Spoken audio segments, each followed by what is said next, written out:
So that's why I live over by the dump in That's Austin. we all live over by the dump. Your wife works. Yeah. But yeah, and we both live in Austin. Jahdae, you all good? Yeah. Amazing. Blessed to be here. Sark was talking about how many leaders there are, how Quinn's grown as a leader, you, other people like that. How has Sark kind of changed from when you first saw him on the recruiting trail, things like that, when you first got in the program, to how much more confident and how much better a leader is he now? Sark is an amazing leader.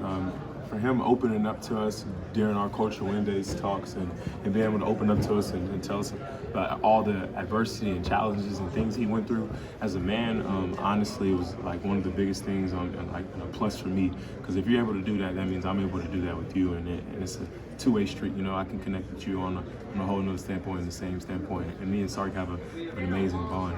And I mean, yeah, he ain't lying. Like, we literally have hella leaders on this team. Honestly, I think in our leadership council, we have probably like 20 or something like that, in our leadership council, and we all went on a retreat before we came back to summer workouts, and we kind of connected and just talked about the things we want from the team and things and how we want to go about it, and we're taking one day at a time right now. We're not looking forward to anything. I know it's been a lot of questions, rivalry questions on the SEC and then just chances about the playoffs and things like that, but that's not even our goal right now, and not even our focus. We're keeping the main thing, and we're just going one day at a time. You guys still doing Culture Wednesdays this year? I literally just left Culture Wednesday and came straight here. So, Jahdae, when we last saw you after the Sugar Bowl, we thought you might be moving on to the NFL. What brought you back for another year?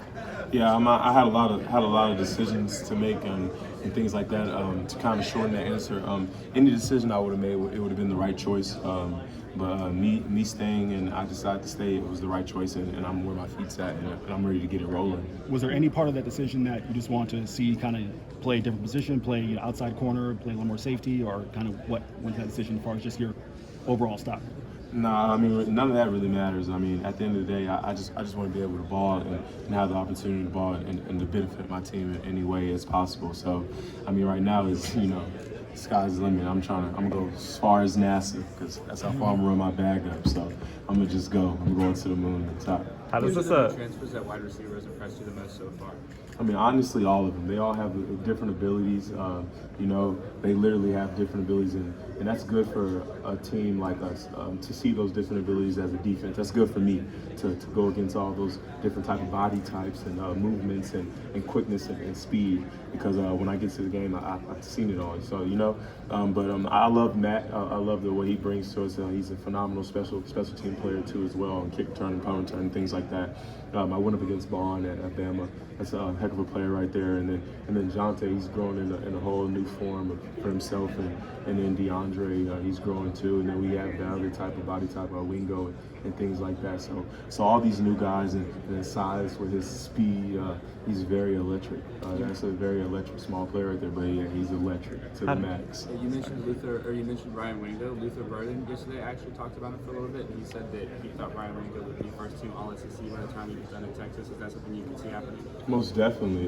Yeah, Ryan Wingo, he's one of those players. He's going to be 3 and out for sure. How does this you did Big 12 Media Days last year. How does this event compare to that, and does it feel any different? Honestly, it really doesn't. It doesn't really feel any different. I'm getting amazing questions again and stuff like that. I can't fly again once again. Another thing like that.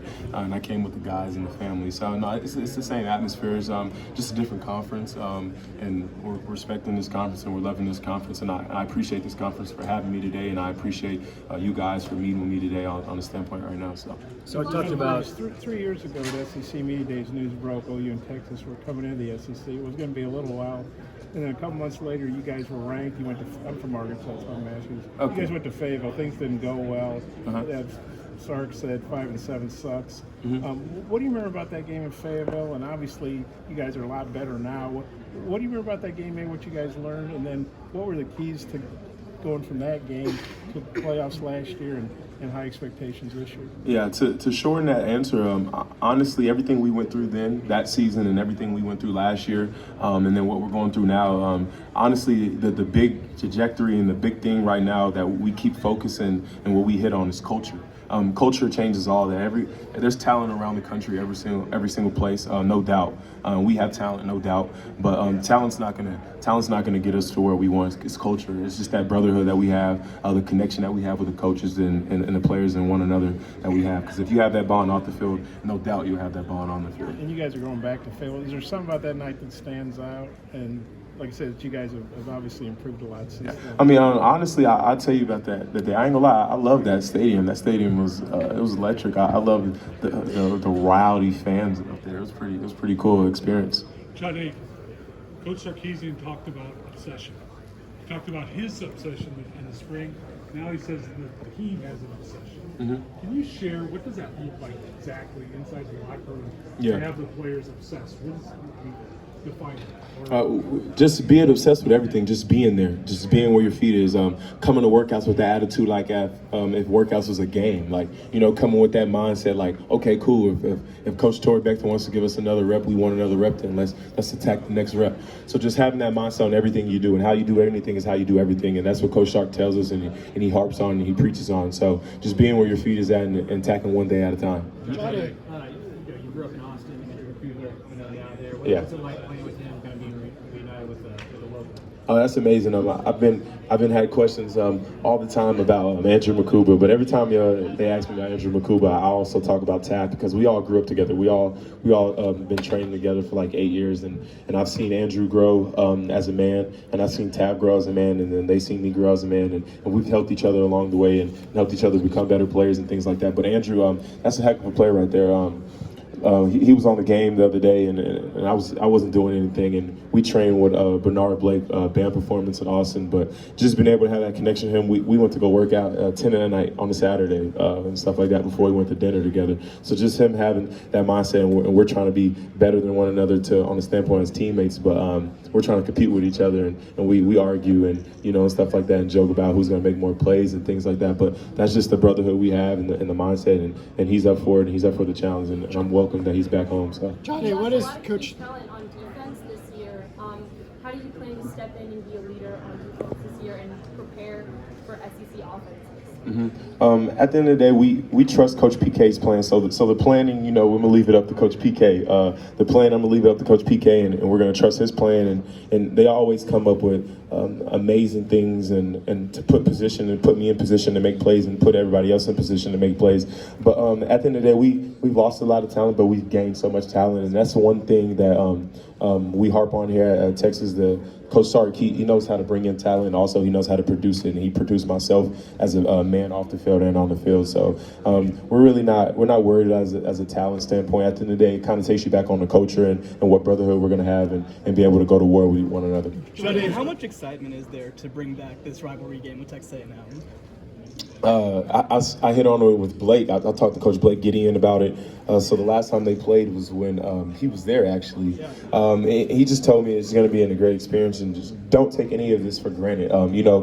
Like the fans and you guys, y'all have waited for a game like this to be around. So just me going in that stadium in Texas A&M and College Station, I won't take none of it for granted. But at the end of the day, that game's a long way down the road. So we're just ready for the season to start, and we're ready for Colorado State. You mentioned respect earlier and trying to earn the respect of the SEC now. Sark mentioned that as well. Is that something you look forward to when you feel like you kind of have to earn the respect of this new conference? Most definitely. We know that we have to earn respect, and we will earn it. We will earn it sooner or later, and it'll become a time. At the end of the day, though, we got to keep the main thing the main thing. We know that we're going to get their best shot, so our main thing is to make sure we give them our best shot, and there's going to be some great football being played. Jahdae, can you talk about Do you think that the Texas OU game gains even bigger significance, even more significance, being an SEC rivalry game now? Honestly, every game is a big game for us. Every game is going to matter to every degree. Every game is important to us, so we're going to take one game at a time. But I don't think that game changes it because of the conference. That game is important because that game is important, and that's already a rival, so that game is always going to be important. What has Coach? Rivalries, Jahdae, you entered the conference with Oklahoma. We're rekindling the rivalry with Texas A&M. Both schools identify Texas as their primary rival. Which one of the two do you think is Texas's primary rival? Honestly, like you left out another team. I know, like if you go so far down the years, I mean, even Arkansas is a traditional rivalry, and then the only reason I know that because I grew up a Texas fan, so I kind of know all the rivalries and things like that. But no, all three of those teams, those are rivals, and I wouldn't rank any. You know what I'm saying? Like all the fans, they have different takes on it, and like I'm even though I'm on the team, like I'm a fan of this. Like I love Texas so much, and I'm still a fan from like being a kid and stuff like that. So just kind of seeing this all play out and being able to play 3 rivalry teams in like one season is literally a tremendous blessing. So what is out of the 3 that you dislike the most or want to beat the most? I want to beat all the teams that we play on the schedule. Like Colorado State was week 1, so that's where my head's at. So Texas is a huge brand, obviously, in football, has been for decades. Does this elevate it even a little bit more being in the SEC, you think? Most definitely. This brings a lot of more attention to us that it's ever have. But at the end of the day, this is a blessing. Like this is literally a blessing for me to be here to speak on behalf at the SEC Media Day. So I'm just blessed to be here, and I thank the opportunity from Coach Sark and the rest of my staff for allowing me to be here. You said you grew up a Texas fan. Do you have any memories watching the A&M Texas game? And did A&M recruit you when you were in high school? I don't really quite know. I don't quite know. It was a few years ago, so I don't know. But yeah, I grew up. I don't remember watching the A&M game, but like I remember several other games. Like Coach Blake Gideon gave me his glove after one of these games and things like that. So yeah, I have a lot of memories as a kid. What has Coach Nansen brought to the defense, and what has he been telling you guys about how he beat Oklahoma last year? Yeah, I mean, we haven't. We don't. We don't really, talk so much. It's not.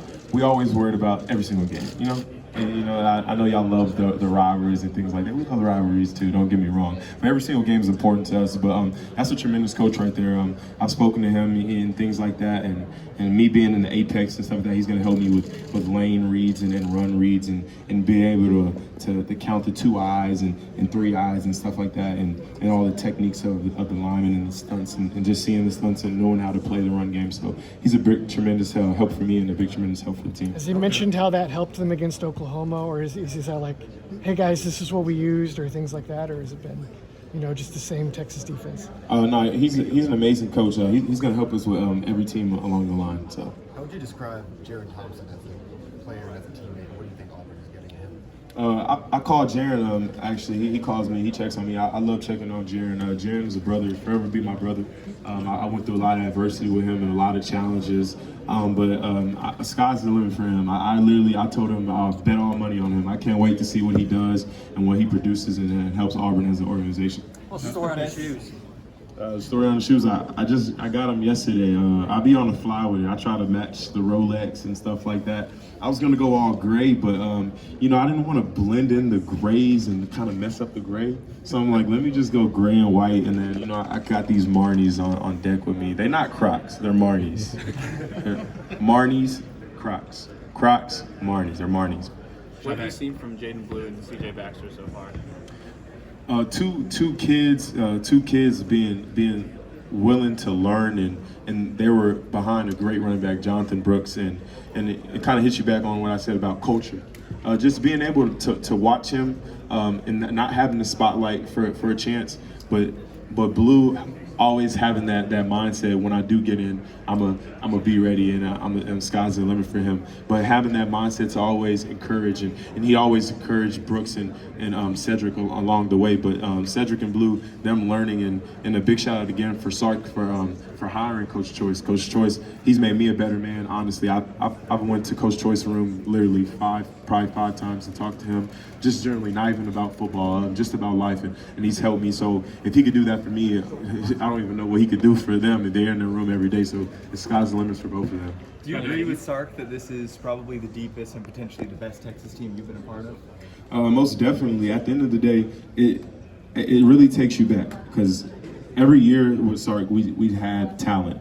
and I'm gonna keep saying this, like talent is very important, but everybody in the country has talent. But when you have culture and you have that brotherhood, and when you can really buy in, and I can look you in the eyes and I can tell you that I got your back, and you can look me back and tell me that I have your back. That's like that's one of the biggest things. And culture, that's really what he harps on every day, and that's what we live by. And as a leader, that's what I try to encourage into all the younger guys, and then I try to adapt it to everybody else. So. Jahdae, you were on the team in 2021 when the announcement was made that you'd be coming to the SEC. Do you remember your initial reaction when that news came out? Honestly, remember, I always keep the main thing. So we always try to keep the main thing. But now since SEC is the main thing, that's the main thing. So. Jahdae, I was able to talk to Kelvin about the video game, being the highest rated player on the team. How do you feel about that, first off? And then second off, he said that a lot of people show him clips when he messes up on the game. Yeah. Do you have any clips that people send you about you making plays or anything like that? So y'all know my great dog Xavier Worthy. I mean, he tags me in a thing on Instagram. He talking about I got to get my dude together. I haven't even played the game yet. That's crazy. But I mean, I had a few of my friends and cousins and stuff like that send me clips of me even having pick sixes and things like that. So just me seeing that's crazy. But I just got the code yesterday. You know, I don't know if EA Sports is a little bit late with me, but I'm a little bit mad. But I'm gonna download it tonight after this wonderful media day. So. Jahdae, what's your earliest memory with Norton, who played for Georgia? I call him Memphis. Yeah. Has he shared anything with you guys about what you might see when UGA comes to town, and what should your impressions of him in general? Well, me, I pulled him aside. Well, not like, hey, come here. But no, I pulled him aside. We chopped it up a little bit. I just wanted to, ask some feedback. He came from a winning organization. And then also Arizona was quite a winning team last year, but he came from a program from Georgia. And I just kind of wanted to ask him, like, what was the mindset and what was his mindset there and stuff like that. So having an older kid like him coming along and coming from a winning program is obviously something we need, and that'll be tremendous for us. What's your earliest memory with Andrew Makuba? Can you repeat the question, please? What's your earliest memory with Andrew Makuba? My earliest memory? We just worked out Saturday at 10 o'clock at night. No, man, because y'all have known each other. Oh, that was like the first thing that was in my brain. Okay. What's your oldest memory with Andrew? Okay, oldest. I